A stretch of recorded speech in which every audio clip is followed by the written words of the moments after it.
Muraho neza, reka dukoresha iminota yacu 3 hanyuma duhindura amenyo yacu umweru dedede.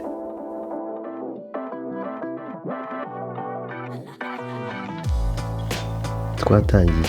Muri iyi video yacu mu kuyitangira tujye kwifashisha indimu ndetse na tungurusumu, tuzikatishe agakoresho bita grater cyangwa se rabe mu ndimi z'amahanga.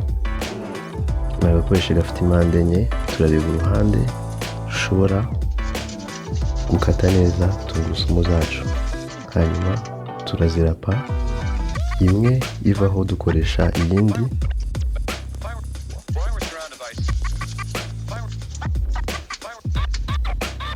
Nyuma yo kumara kurapa tungurusumu zacu, turakata indimu mo kabiri, hanyuma twifashishe igice kimwe cy'indimu tumaze gukata. Iyo ndimu turayishyira kuri za tungurusumu zacu, hanyuma igikurikiraho ni ugufata amavuta ya olive oil cyangwa se coconut oil. Wakoresha amavuta amwe muri ayo ngaya abiri, ugafata akayiko gatoya k'icyayi, ako bakunze kwita tea tablespoon, kuzuye ayo mavuta, hanyuma ukavanga na bya bindi twamaze kubereka mbere.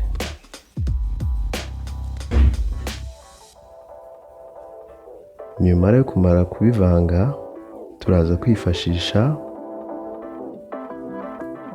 umunyu mukeya. Ushobora kuwufata ukawushyira ku gace k'inyuma k'ikiyiko, hanyuma ukavanga muri bya bindi twari tumaze gukoresha, ari byo tungurusumu, indimu ndetse n'amavuta ya olive oil.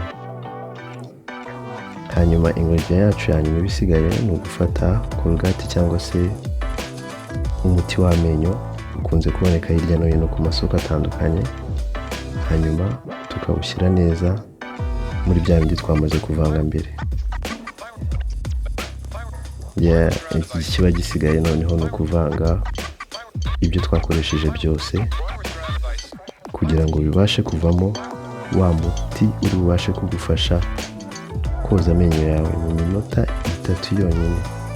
Ni iminota 3 gusa, hanyuma ukaba ushobora kubrusa cyangwa se kubrushinga amenyo yawe nk'uko murimo murabibona.